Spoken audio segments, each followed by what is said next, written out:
చాలా మంది పోయారు. హాస్పిటల్ ఉంది, మిలిటరీ ప్రేమిళ్ళు, ఇంట్లో ఉంది మెడికల్ ప్రేమిళ్ళు.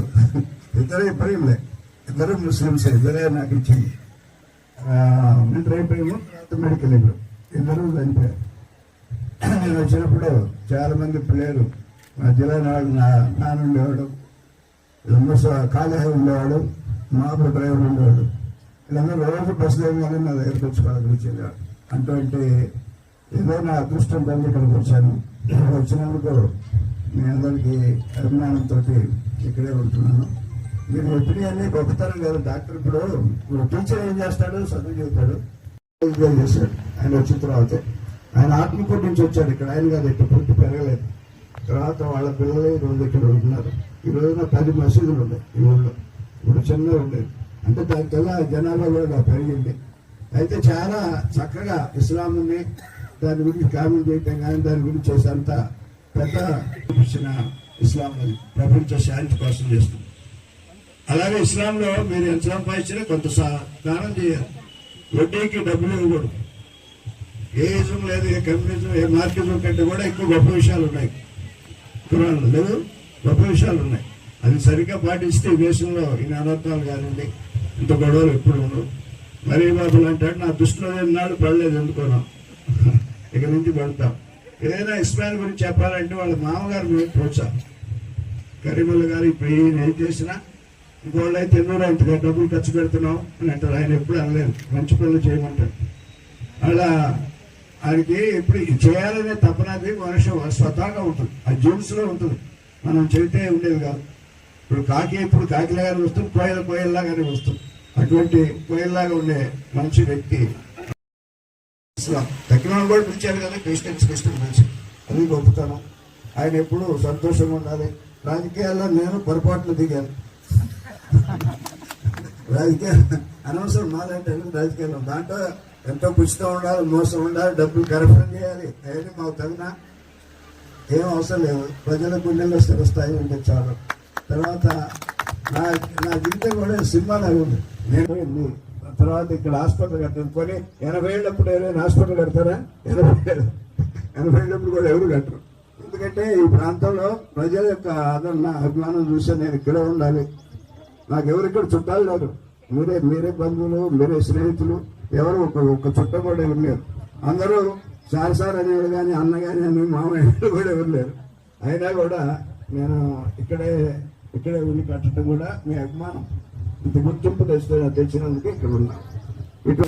ఎందుకంటే రిక్రూట్ జనాన్ని వచ్చే సంవత్సరం చేయాలి. అన్ని వేళ నీకు అందుబాటులో ఉంటాం. మీరు చేస్తున్న కార్యక్రమం దేవుని సేవతో సమానం. రోజు దేవతలతోటి మీలాంటి వ్యక్తులు ఎక్కడో దేవుడు అందరూ సాయం చేయలేదు. ఇటువంటి వ్యక్తిని పుట్టిస్తూ ఉంటాడు. అప్పుడప్పుడు సమాజంలో మీలాంటి వాళ్ళు ఉండాలి, సాయం చేయలేదు. దేవుని యొక్క అంశతో పుట్టినాడు అన్నట్టు. మరి ఆయనకి ఏమన్నా కోట్లు, 100,000 కోట్లు ఉన్నాయా? ఏమైనా ఉన్నాయా? సామాన్య మధ్యతరగతి వ్యక్తి. మరి ఇంత తపనపడి ఆయన అడగకుండానే నేను సంపాదిస్తాను. అడగడు అసలు. ఎప్పుడు నా దగ్గరకు వచ్చి నువ్వు నాకేమని కూడా అసలు నేను చెప్పకూడదు అసలు ఆ విషయం. అంత నిజాయితీ ఉన్న వ్యక్తి.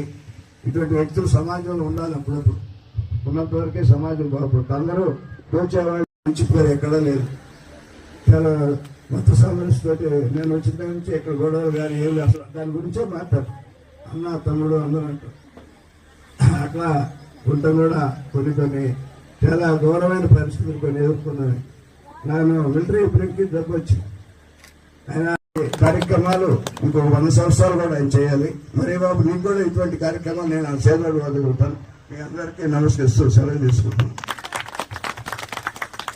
ఏదైతే ఉందో అది తీసుకొని స్టేజ్ దగ్గరికి రావాల్సిందిగా ఒక్కొక్కరుగా విజ్ఞప్తి చేస్తా ఉన్నా.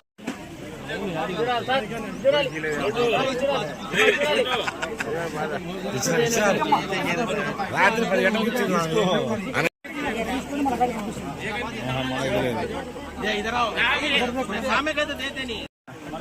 अरे ठीक है जरा पीछे ही रखो जो हाँ लाइन में इधर से आओ तुम इधर सर को इधर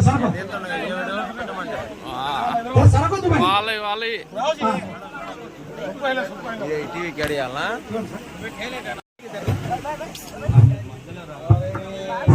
सब जने किसी कुर्सी में इधर देखो कुछ बैठो मां ठेले में ठेले में सामने गिर जाए नहीं पहले वाले की चीटी लेंगे ना कुर्सी में बैठो 4-4 आदमी को आते हैं सबको दे दो इंशाल्लाह सबको मिल जाता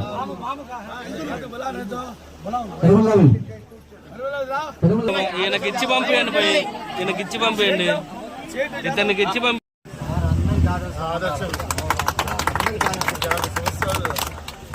సార్ సమాధానం చేసిన సేవ లక్ష వృద్ధి చేస్తే చాలు మనం చూడాలన్నా ఒక నిమిషం చూడు ఓకే సార్